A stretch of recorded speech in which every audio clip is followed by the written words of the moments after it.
Boa noite, irmãos. É domingo, dia 31 de maio, e nós estamos aqui mais uma vez para juntos adorarmos e bendizermos o nome do Senhor nosso Deus. E eu quero começar esse culto com a leitura do livro do profeta Abacuque. Queria ler com vocês Abacuque capítulo 3, versículo de número 17 em diante, 17 a 19. Acompanhe comigo Abacuque 3, 17 a 19. Ainda que a figueira não floresça, nem haja fruto na videira, ainda que a colheita da oliveira decepcione e os campos não produzam mantimento, ainda que as ovelhas desapareçam do aprisco e nos currais não haja mais gado, mesmo assim eu me alegro no Senhor e exulto no Deus da minha salvação. O Senhor Deus é a minha fortaleza. Ele dá aos meus pés a ligeireza das costas e me faz andar nas minhas alturas, ao mestre de canto para instrumento de cordas. Que bênção, meus irmãos, começarmos mais um culto pela palavra desse profeta Abacuque, homem de fé. Vamos orar nesse momento inicial de culto. Senhor Deus, muito obrigado pela palavra do profeta Abacuque. Traz essa fé forte ao nosso coração. Ainda que a figueira não floresça, ainda que a videira não dê fruto, nós declararemos e cremos: o Senhor é o nosso Salvador, o Deus da nossa fortaleza. Bendito seja o teu nome entre nós, por meio de nós. É a oração que fazemos inicialmente neste culto, para o teu louvor e glória. Assim oramos, em nome de Jesus. Amém. Meus amados irmãos, nós vamos agora passar para um tempo de louvor e adoração ao Senhor. Boa noite, meu irmão, boa noite, minha irmã. Eu quero te convidar nesse momento a estarmos louvando e adorando o nome do Senhor Jesus. Quero destacar aqui também a saudade que estou de tocar com toda a nossa banda junto, nossos irmãos do vocal, os outros instrumentos.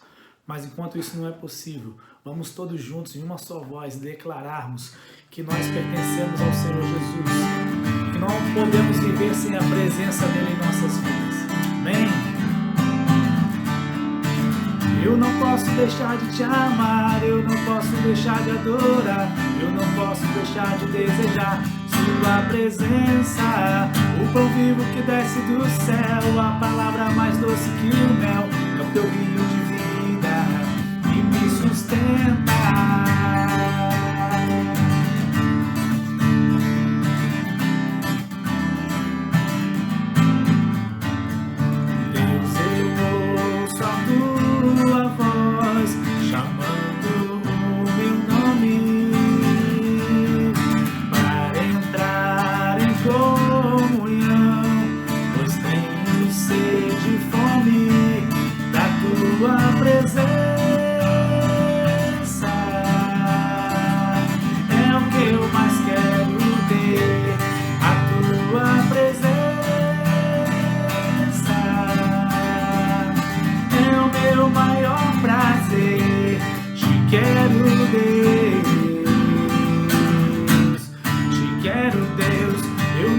Deixar de te amar, eu não posso deixar de adorar, eu não posso deixar de desejar sua presença. O pão vivo que desce do céu, a palavra mais doce que o mel, é o teu rio de vida que me sustenta. Eu te louvarei de todo o coração, mais do que o ouro e a prata.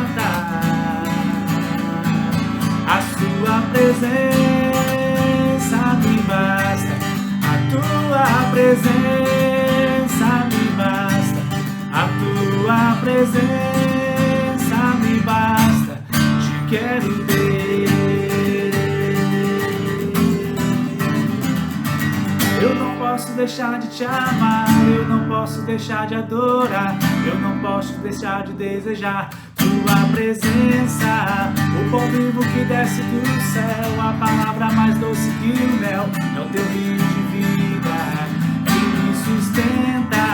Eu não posso deixar de te amar, eu não posso deixar de adorar, eu não posso deixar de desejar tua presença. O pão vivo que desce do céu, a palavra mais doce que o mel, é o teu rio de vida que me sustenta.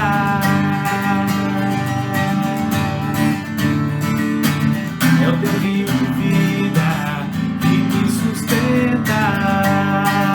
Que me sustenta, Senhor, que me alimenta, Senhor, que me sustenta.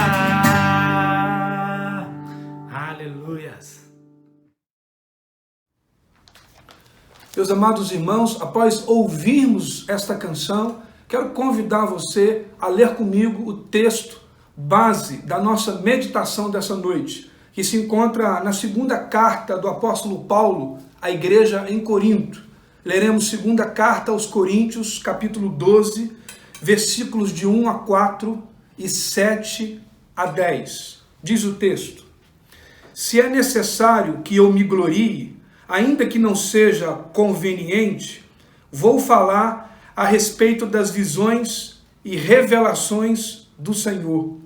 Conheço um homem em Cristo que há 14 anos foi arrebatado até o terceiro céu. Se isso foi no corpo ou fora do corpo, não sei. Deus o sabe. E sei que esse homem, se no corpo ou sem o corpo, não sei. Deus o sabe. Foi arrebatado ao paraíso e ouviu palavras indizíveis que homem nenhum tem permissão para repetir.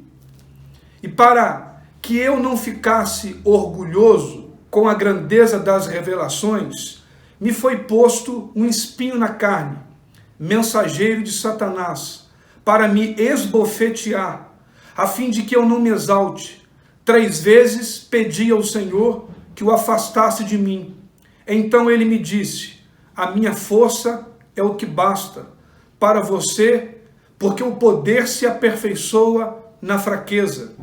De boa vontade, pois mais me gloriarei nas fraquezas, para que sobre mim repouse o poder de Cristo. Por isso, sinto prazer nas fraquezas, nos insultos, nas privações, nas perseguições, nas angústias, por amor de Cristo, porque quando sou fraco, então é que sou forte. Meus irmãos, vamos, após a leitura desse texto, orarmos mais uma vez.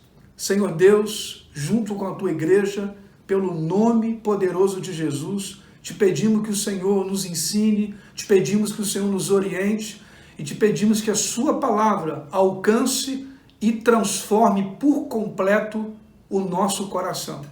Essa é a oração que eu faço junto com a tua igreja, pelo nome de Jesus. Amém. Meus irmãos, com base nesse texto, eu queria conversar com os irmãos sobre o seguinte tema: como o cristão deve enfrentar o sofrimento. Falar de sofrimento nem sempre é fácil e para muitos nem sempre é bom. Falar de coisas ruins, negativas, coisas que nos fazem mal, talvez não seja bom e talvez não seja fácil. É muito melhor quando estamos falando sobre coisas boas, sobre bênção, sobre vitórias. Pouquíssimas vezes as pessoas conversam sobre os seus problemas, sobre as suas dores, sobre as suas aflições e sobre as suas angústias. Falar sobre sofrimento talvez não seja bom e não seja fácil, mas Paulo é um grande exemplo de alguém que venceu em meio ao sofrimento. Agora, eu penso e queria pensar inicialmente com vocês Como pensar em sofrimento quando nós estamos diante de alguns textos específicos da Bíblia? Por exemplo, o Salmo 23, versículo 1, que diz: o Senhor é o meu pastor e nada me faltará. Como falar de sofrimento quando nós iniciamos um salmo como este? E quando você fica apenas com esse texto, o Senhor é o meu pastor, não é do outro, é um pastor pessoal, que trabalha no meu coração, que lida com as adversidades da minha vida e garante a mim e a você, por esta palavra, que nada nos faltaria. Aliás, este salmo termina no versículo 6, dizendo que certamente que a bondade e a misericórdia do Senhor nos seguiriam todos os dias da nossa vida. Um outro texto difícil de imaginarmos o sofrimento é o texto de Romanos 8,31. Se Deus é por nós, quem será contra nós? Há uma outra palavra de promessa de Deus para a igreja, Filipenses 4,13. Tudo posso por meio daquele que me fortalece. Como lidar com sofrimento ou pensar em sofrimento quando estamos diante desses textos? Um texto muito clássico também é o texto que vem como resposta de Jesus para os seus discípulos. Evangelho de Lucas, capítulo 18, versículo 27. Jesus respondeu: o que é impossível aos homens é possível para Deus. A grande questão é que, muito mais do que saber que esses textos agora citados, eles são promessas de Deus para a igreja. Agora pense comigo, todo texto fora do seu contexto, ele perde a mensagem. Texto fora do contexto perde a mensagem. E nós sabemos que em nossa caminhada aqui na terra, numa caminhada que detém a companhia de Deus, nós precisamos aprender muitas coisas.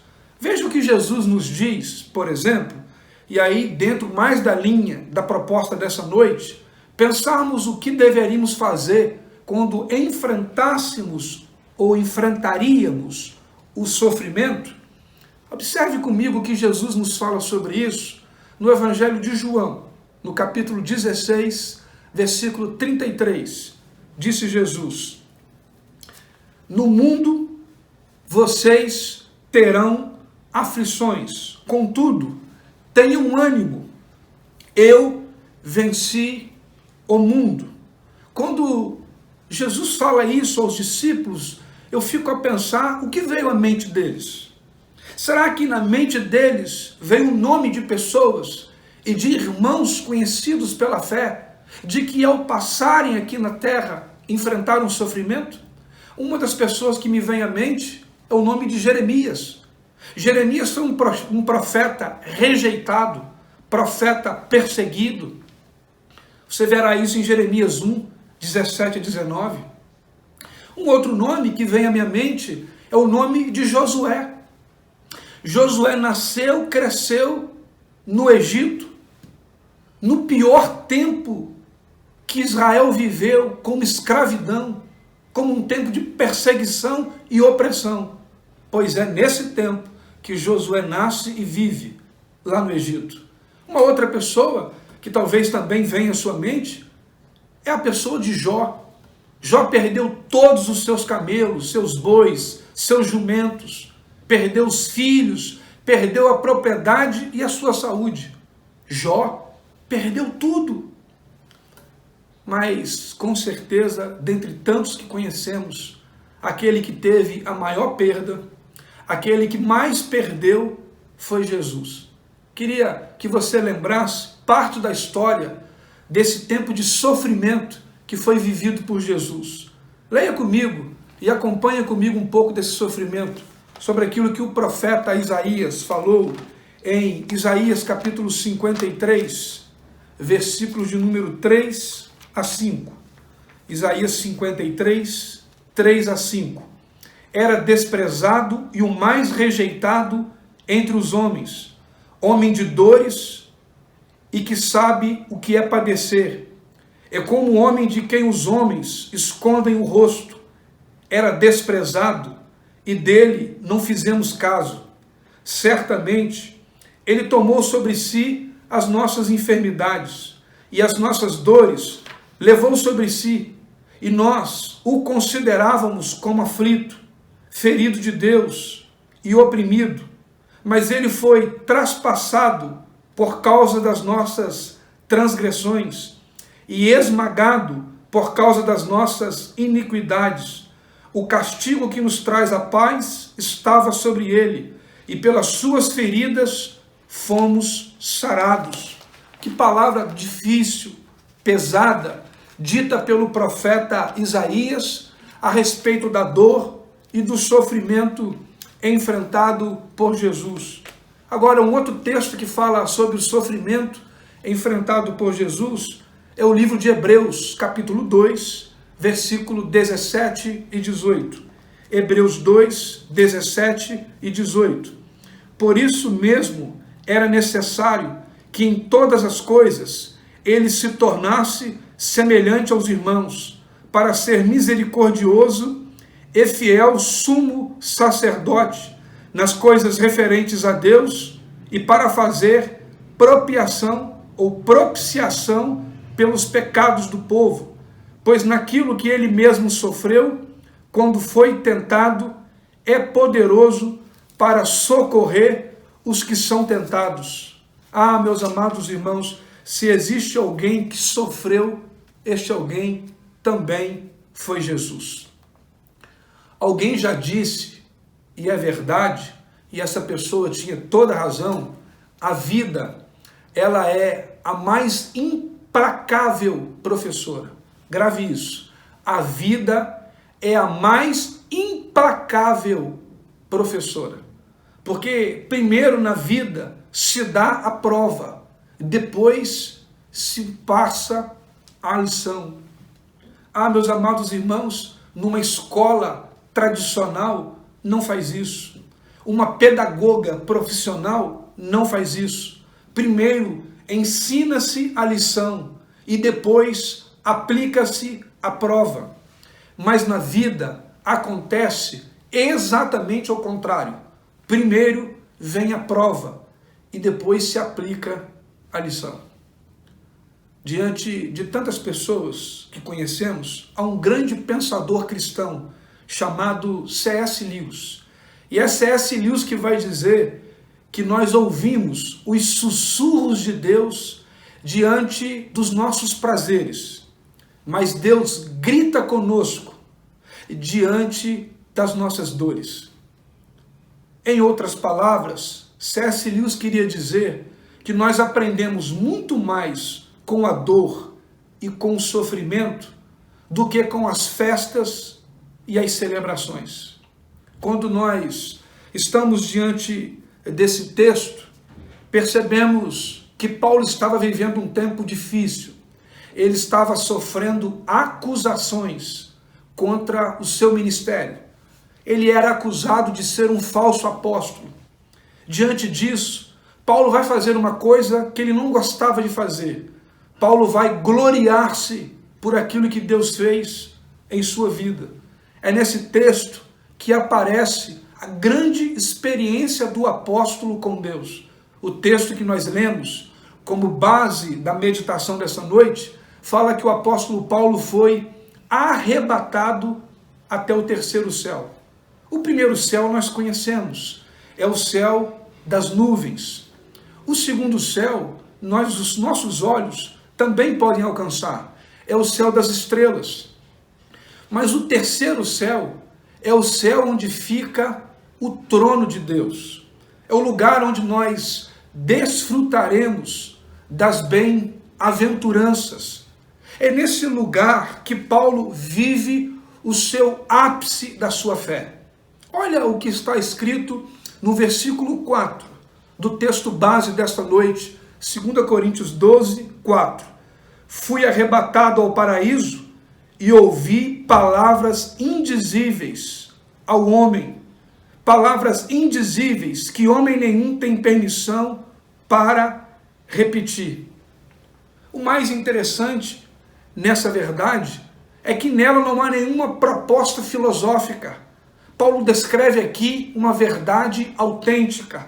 Paulo descreve a sua experiência com Deus. Meus amados irmãos, Paulo teve uma vida de sofrimento. Ele foi perseguido em Damasco, foi rejeitado em Bereia. Paulo foi chamado de tagarela em Atenas. Ele foi esquecido na sua cidade natal, a cidade de Tarso. Ele foi picado por uma cobra na ilha de Malta. Ele sofreu um naufrágio de 14 dias durante a sua viagem em Roma. Nós sabemos, de fato, Paulo sofreu, teve fome, sentiu frio. Quando nós pensamos em sofrimento, uma das grandes referências também é o apóstolo Paulo. E agora ele, nesse texto, ele vai materializar o seu sofrimento. Olha o versículo 7 de 2 Coríntios 12. E para que eu não ficasse orgulhoso com a grandeza das revelações, foi-me posto um espinho na carne. O que é esse espinho na carne? Paulo, ao materializar seu sofrimento, traz luz ao espinho na carne. O que é esse espinho na carne? Para João Calvino, esse espinho na carne era a batalha do dia a dia que Paulo enfrentava. Para Martinho Lutero, o espinho na carne de Paulo era a luta que ele tinha com seus patrícios judeus, com seus conterrâneos, que o perseguia e o acusava de traidor. Agora, meus amados irmãos, ao que tudo indica pelos escritos do apóstolo Paulo, o seu espinho na carne era uma deficiência visual, era uma doença física. Acompanhe comigo o que está escrito em Gálatas capítulo 4, versículos de 13 a 15. Gálatas 4, versículo 13 a 15. E vocês sabem que eu lhes preguei o evangelho a primeira vez por causa de uma enfermidade física. E por mais que a minha enfermidade na carne lhes tenha sido uma provação, vocês não me trataram com desprezo nem desgosto. Pelo contrário, me receberam como anjo de Deus, como o próprio Cristo Jesus. O que aconteceu com a felicidade que vocês tinham? Porque posso dar testemunho de que, se fosse possível, vocês teriam arrancado os próprios olhos para me dar. Será que posso dizer a verdade? Me tornei inimigo de vocês? Meus irmãos, Paulo enfrentava as adversidades. Gálatas não era uma igreja. Gálatas era uma província que tinha várias igrejas. Haviam 4 igrejas na província da Galácia. Em Gálatas tinha-se 4 igrejas. Tinha a igreja de Icônio, a igreja de Listra, de Derbe e a igreja de Antioquia de Pisídia. Essas eram as igrejas que tinham na província da Galácia.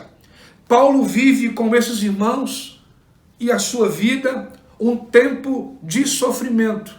Ele enfrenta as circunstâncias mais adversas. Percebemos aqui o contraste no sofrimento do apóstolo Paulo. Ele vai da glória à dor. Ele vai do paraíso à dor. Ele vai da glória ao sofrimento. Ele experimentou a bênção de Deus no céu, mas recebeu bofetada de Satanás aqui na terra. E agora, diante desse texto, Paulo vai aprender que o céu poderia vir sobre ele. E eu queria fazer essa pergunta: como podemos e devemos enfrentar o sofrimento à luz das experiências vividas com nosso irmão, o apóstolo Paulo, aqui em 2 Coríntios, capítulo 12? A primeira coisa que eu aprendo está aqui no versículo 7. É que há um propósito de Deus para cada sofrimento que nós vivemos. Versículo 7 de 2 Coríntios 12 diz: e para que eu não ficasse orgulhoso com a grandeza das revelações. 2 Coríntios 12, 7a. Para que Paulo não se engrandecesse, para que Paulo não se tornasse um homem orgulhoso. Aqui fica claro, e Deus responde, dizendo que o propósito daquele sofrimento na vida do apóstolo Paulo é para que ele não se tornasse um homem orgulhoso. Não é raro na Bíblia nós aprendermos que Deus revela o motivo pelo qual nós sofremos. Deus revelou, por exemplo, a Moisés por que ele não entraria na terra prometida.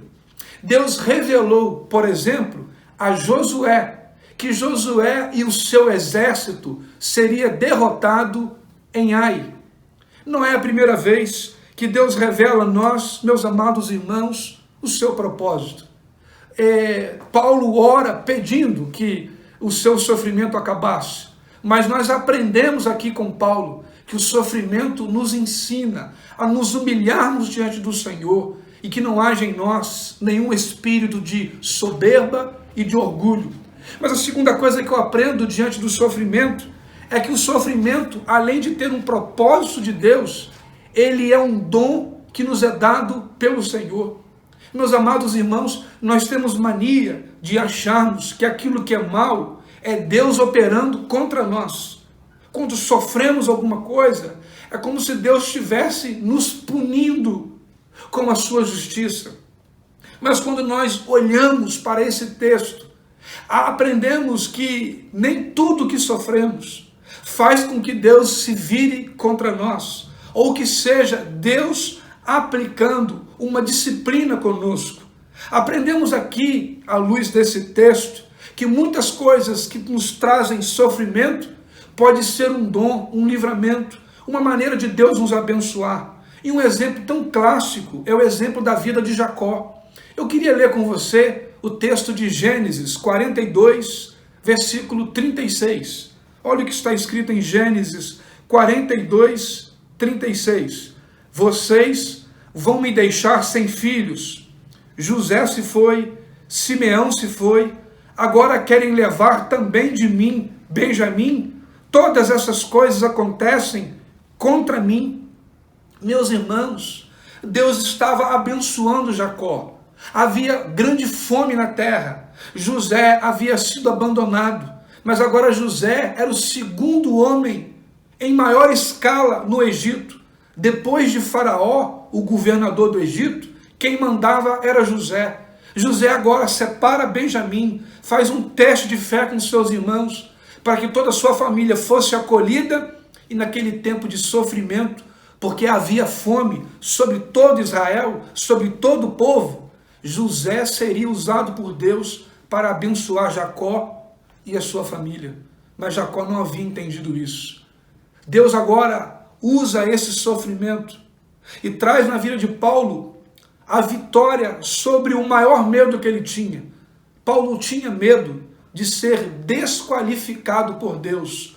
Vamos ler o texto de 1 Coríntios, capítulo 9, versículo 27. 1 Coríntios 9, versículo de número 27. Diz o texto: mas esmurro o meu corpo e o reduzo à escravidão, para que, tendo pregado a outros, não venha eu mesmo ser desqualificado.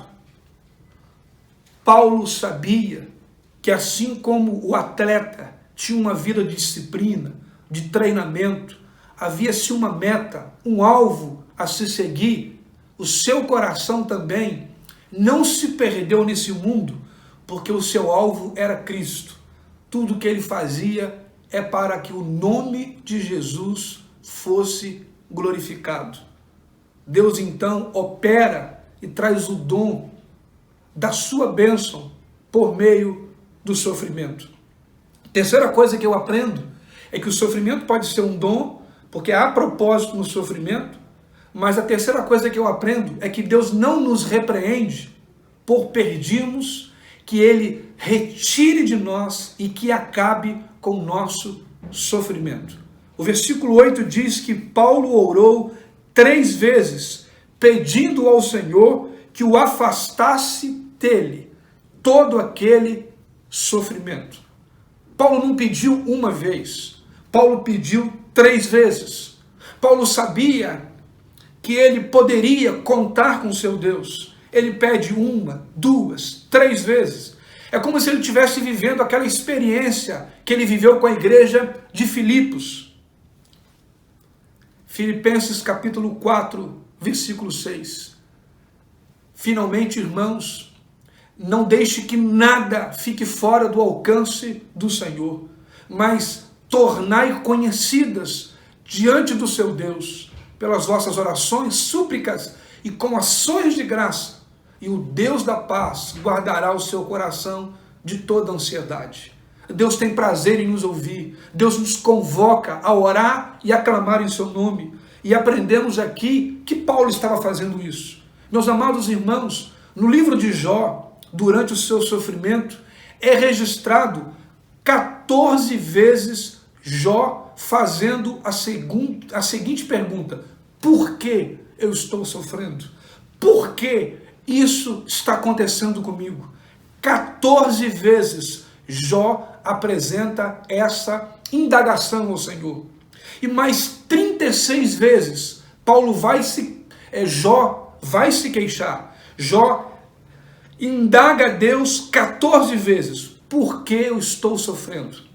E mais 36 vezes Jó diz: Senhor, livra-me desse sofrimento, eu não aguento mais.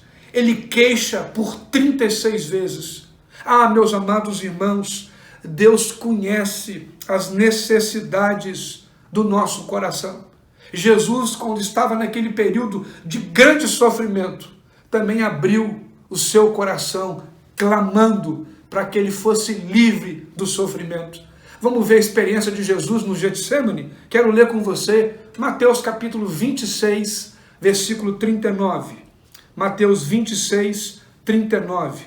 Meu Pai, se for possível, afasta de mim este cálice. Contudo, não seja como eu quero, mas como tu queres. E Jesus está dizendo que não seja feita a minha vontade, mas que seja feita a tua vontade. Mas que se fosse possível, Deus, afasta de mim esse cálice, disse Jesus. Aprendemos que diante do sofrimento, Deus jamais vai nos repreender por desejarmos a cura, a solução e a banição, a eliminação de todo o nosso sofrimento. Quarta coisa que nós aprendemos nesse texto: Deus nos conforta em nossas adversidades. Olha o versículo 9 de 2 Coríntios 12. Então ele me disse: a minha graça te basta. Grave isso. Então ele me disse. Deus mudou a história com o seu filho, o apóstolo Paulo. Paulo agora que orou 3 vezes, Paulo agora que clamou ao Senhor, Paulo agora recebe uma resposta. Então ele disse, Deus agora está trazendo a resposta ao coração de Paulo. Paulo agora está ouvindo aquilo que ele precisava da vida do seu próprio Deus. Deus agora responde. Paulo agora entende mais do que nunca: eu não estou sozinho, a solidão não me pertence, porque eu detenho a companhia de Deus. Não há sofrimento que possa roubar de mim e roubar de você, meu irmão, minha irmã, da sua casa, da sua família, o direito de você experimentar a graça bendita da presença de Deus. O texto diz que o Senhor respondeu. Deus estava perto de Paulo, Deus estava acompanhando a vida do teu servo, ele o respondeu. A minha oração nesta noite é que você, durante esse tempo de pandemia, talvez de desemprego, de insegurança, de tantas más notícias, que você receba a tua resposta. O Senhor é aquele que não nos deixa sem resposta. O texto diz, na parte A do versículo 9 de 2 Coríntios 12, eis que o Senhor lhe respondeu. o Senhor respondeu a Paulo. Que bênção saber que Deus nos responde em meio às adversidades. E o quinto ensinamento está no versículo 9, parte B. Deus nos conforta em meio aos nossos sofrimentos. A graça de Deus é suficiente durante o nosso sofrimento. Olha o versículo 9, a parte B. A minha graça te basta. Grave isso. A minha graça te basta. 2 Coríntios 12, 9, parte B. A minha graça te basta. Meus amados irmãos, a graça é o favor imerecido de Deus. Nós merecíamos o castigo e Deus nos abençoou. Merecíamos o abandono, mas Ele nos socorreu. A graça de Deus revela o quanto que Deus tem trabalhado para que eu e você sejamos abençoados. O Salmo 121 diz que o Senhor não dorme e nem cochila. Ele guarda a nossa entrada e a nossa saída. A graça de Deus é maior do que o pecado. Aliás, a palavra de Deus diz, na carta de Paulo aos Romanos, que aonde abundou o pecado, superabundou a graça de Deus. Deus tem um favor para mim e para você. E eu oro nesta noite para que você receba favor de Deus. Para que você que deseja e tem esperado em Deus a sua resposta, entenda que a sua resposta vem pela graça de Deus. Deus tem trabalhado para que você seja abençoado. Que o meu e o seu coração se guarde nisso. E a última vitória e a última coisa que nós aprendemos é que a nossa alegria, ela está além das nossas circunstâncias. A nossa alegria não se baseia nas circunstâncias. Olha o versículo de número 10 de 2 Coríntios capítulo 12. Diz o texto: por isso sinto prazer nas fraquezas, nos insultos, nas privações, nas perseguições, nas angústias, por amor de Cristo, porque quando eu sou fraco, então é que eu sou forte. Ah, meus irmãos, o que determina a vida de um indivíduo não é o que ele sofre, não é o que ele vive, mas é a forma como ele reage à sua experiência. Deus requer de nós a fé que ele tem dividido com o meu e com o seu coração. Romanos capítulo 12, versículo 3, a última frase, está escrito: Deus repartiu a cada um de nós uma medida de fé. Que você possa olhar para as suas privações, aflições, lutas e adversidades e ter a mesma fé que Paulo teve. Diga ao fraco, eu sou forte. Eu queria concluir a reflexão desta noite, quando Paulo diz, diante do seu sofrimento, diante do seu espinho na carne, você fique com essa palavra. Deus espera que haja fé no meu e no seu coração. Nós vamos agora ouvir mais uma canção. Eu queria que você acompanhasse conosco mais esse tempo de louvor e adoração ao Senhor nosso Deus.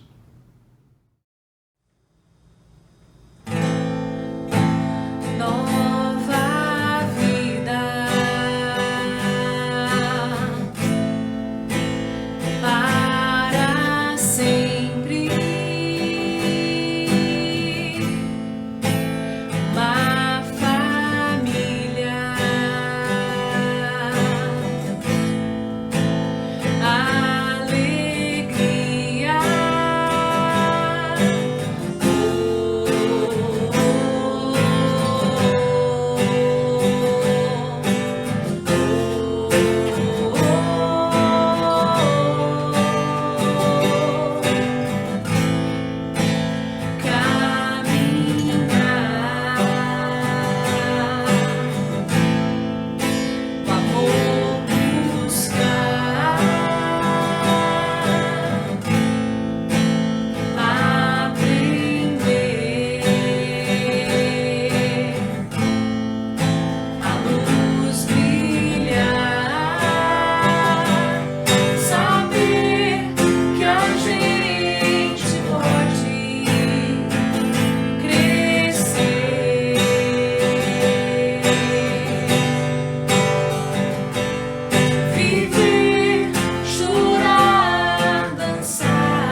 Meus irmãos, após ouvirmos mais essa canção, quero convidar você a orar comigo nesta noite. Senhor Deus, nós ouvimos aqui nesta noite como o cristão deve enfrentar o sofrimento. E nós aprendemos que há propósito do Senhor em cada sofrimento, que a graça do Senhor é suficiente, porque a nossa vida é vivida pela fé. A fé se dá na palavra que vem de ti, porque não há força em nós, se essa força não vem do Senhor. Por isso, dai-nos um coração que entenda e viva essa verdade. Digo fraco, eu sou forte. Ah, Pai, queremos viver aquilo que Jeremias viveu. Maldito é o homem que confia no homem, mas bendito é o homem que confia no Senhor. Dai-nos um coração que tenha essa fé, de que não é pela força e nem pela violência, mas é pelo teu Espírito.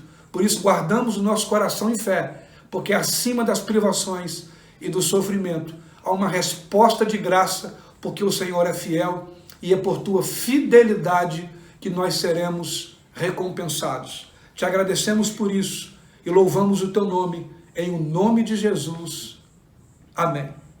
Meus amados irmãos, fiquem na paz, sejam abençoados em nome de Jesus e até semana que vem, para juntos mais uma vez louvarmos e bendizemos o nome do nosso Deus. Fiquem na paz. Amém.